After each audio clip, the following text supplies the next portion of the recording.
Kita di Jerman, di Frankfurt teman-teman. Kota yang luar biasa, gedungnya menjulang tinggi. Tapi juga ada kota lamanya juga.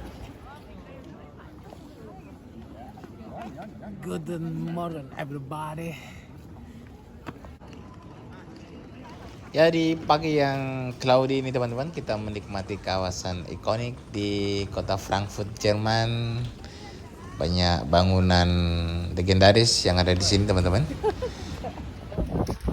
Dan kita juga menyempatkan mengabadikan momen di salah satu gereja Katolik ini yang ada di Jerman teman-teman. Dan ini juga salah satu gereja Katolik tertua di negara Jerman teman-teman. Ya, selepas itu kita melanjutkan perjalanan lagi di Luxembourg, tepat di sebelah dari negara Jerman ini teman-teman. Orang-orang Perancis datang kemari buat apa ya? Mereka kerja juga di sini.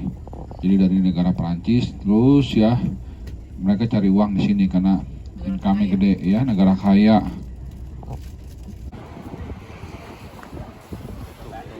Lumayan loh ya.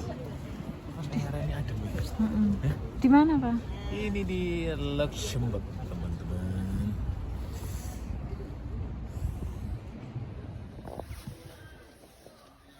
Walaupun negara Luxembourg ini kecil, teman-teman, tapi negara ini terkenal sebagai salah satu negara terkaya di Eropa karena pendapatan per kapitanya juga luar biasa.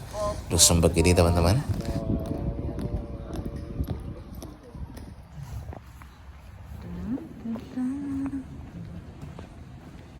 Dan tepat di salah satu sudut negara Luxembourg ini terdapat bangunan kerajaan kuno.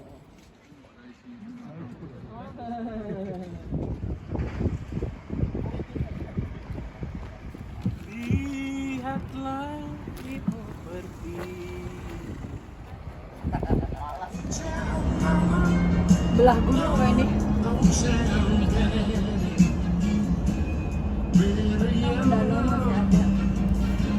Dan sebagai destinasi selanjutnya ini kita nanti akan rencana datang di Swiss teman-teman. Kita nanti akan menuju di kawasan Jungfrau ya. Jadi nanti kita rencana naik cable car untuk dibawa ke atas, menikmati suhu dingin dan menyantap hidangan lezat yang ada di Jungfrau teman-teman. Suhu mungkin diperkirakan minus ya nanti di Jungfrau ini. Entah minus berapa, perkiraan saya 10 lah. Trek kayak suaminya Kanu.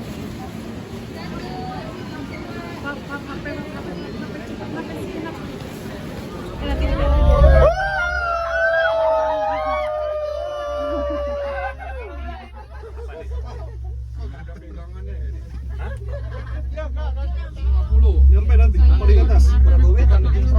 Jungfraunya lebih naik lagi, itu harus mendaki 3.800. Jadi Jungfrau ini salah satu tempat yang fasilitasnya benar-benar memadai teman-teman ya. Selain ada kereta ya menuju ke akses tempat selanjutnya, cable car. Jadi wisatawan ini benar-benar dimanjakan, jadi tidak perlu bersusah payah sampai di puncaknya nanti ya di Jungfrau ini teman-teman. Wangi apa nih? Wangi coklat nggak sih?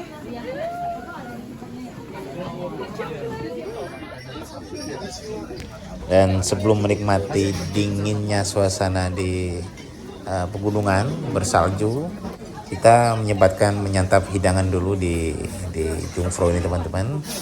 Ya, bisa dibayangkan betapa lezatnya hidangan ini di suhu yang dingin dan luar biasa.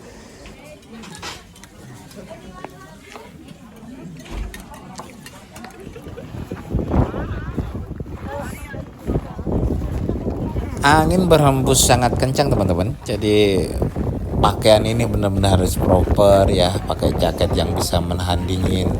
Karena kalau tidak ini bisa membuat menggigil ini tubuh kita teman-teman.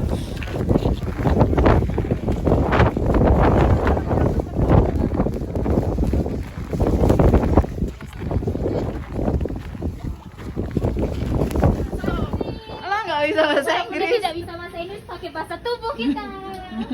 Tubuh. Kembaran aku nih. Tubuh yang mana? Aquarius nih. Oh iya, both are Aquarius itu. Itu eyes. Hah? Ya iya. Eyes ya. Look at us. Eyes. Video itu.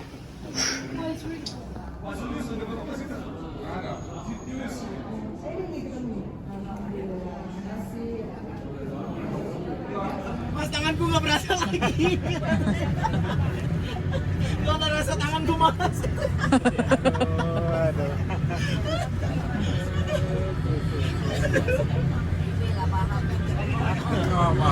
Om nggak pakai apa-apa soalnya. Tadi minus 10, Pak. Minus 10. Es aja GoFood minus 4. Destinasi selanjutnya teman-teman, kita sempat singgah di kawasan Lautenberg, yakni menikmati pemandangan kota Swiss pegunungan yang sangat ciamik ini bisa saya bilang. Perpaduan pegunungan dengan sisa-sisa salju membuat suasana ini semakin ya bener realnya Eropa ya seperti ini teman-teman ya. Dan kalau sudah lihat pemandangan seperti ini, tentunya mengabadikan momen ini menjadi hal wajib teman-teman ya. Sekitar 1 jaman kita menghabiskan waktu di kawasan Lautenberg ini, dan tepat di menjelang petang kita singgah di salah satu hotel mendekati kota Italia ini, di Focus Hotel teman-teman. Belum mendaratkan diri di Italia, kita sempat singgah di beberapa negara kecil, yakni di Austria ya. Austria ini negara yang lumayan ikonik juga, banyak spot-spot menarik, kota-kota tua. Dan setelah itu kita sempat singgah juga teman-teman di salah satu kota kecil yang ada di sebelah di negara Austria ini, yakni negara Liechtenstein ya. Austria ini memang terkenal selain wilayah yang terkesan tenang dan juga banyak spot-spot menarik ya, river, sungai ini, tapi juga memberikan kesan bahwa kota ini benar-benar tenang teman-teman ya.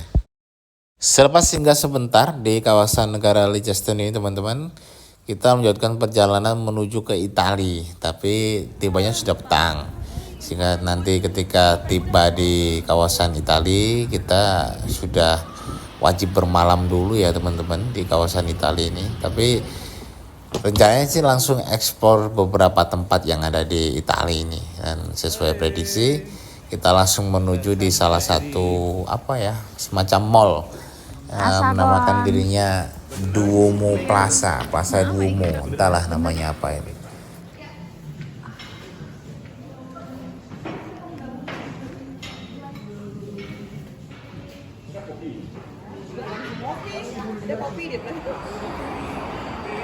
Menuju di Piazza Duomo ini teman-teman, kita harus naik trennya, naik kereta cepat ini. Jadi ini merupakan tanggung jawab masing-masing, kita harus punya akses untuk masuk di keretanya, bisa beli card atau bisa pakai tap, pakai kartu ATM kita yang sudah ada fasilitas NFC ya teman-teman ya. Udah ikutin aja deh.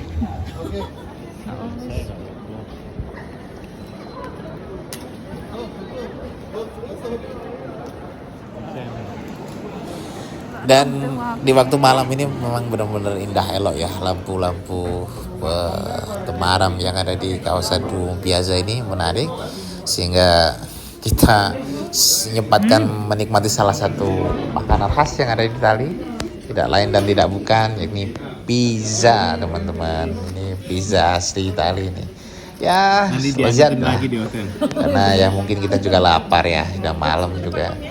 Depan-depan. Angin mah, sih tangan nih. Tahu ya.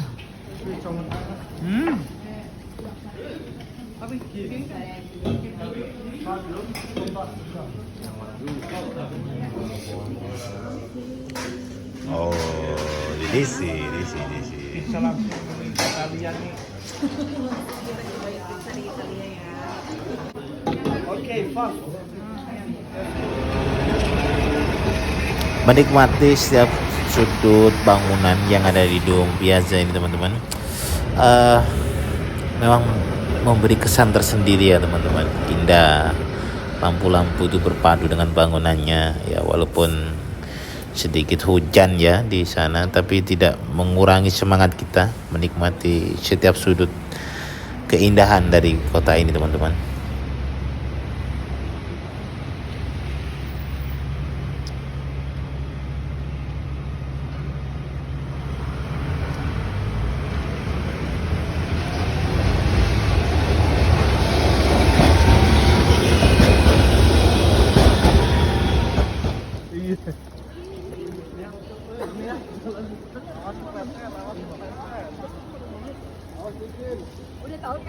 Prima itu kalau di kita merek apa ya? Prima itu kalau di kita.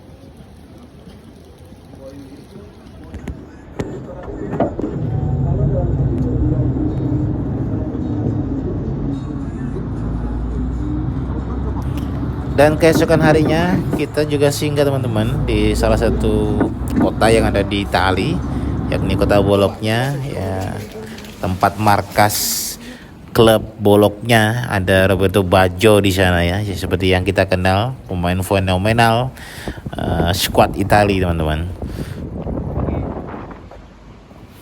Dan kalau teman-teman sempat dengar makanan yang menamakan dirinya spaghetti bolognese ya, itu ada di sana ya teman-teman.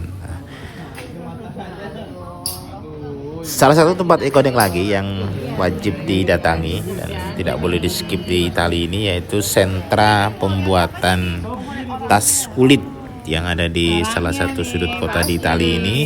Jadi semuanya dikerjakan dengan homemade ya teman-teman ya.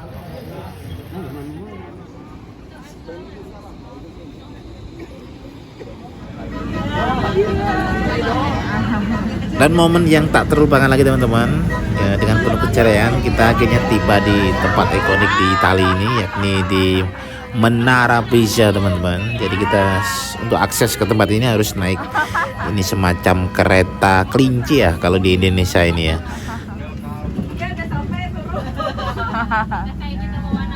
Tutup jalan gitu.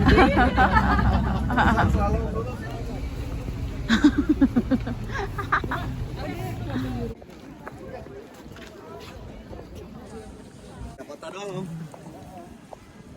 Menara apa Pak?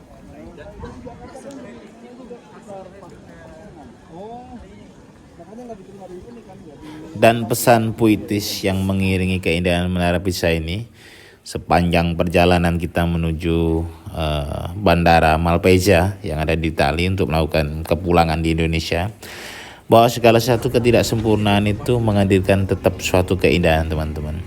Maka bukan kesempurnaan yang membuat indah, tapi indah meliputi semua yang ada di alam semesta ini.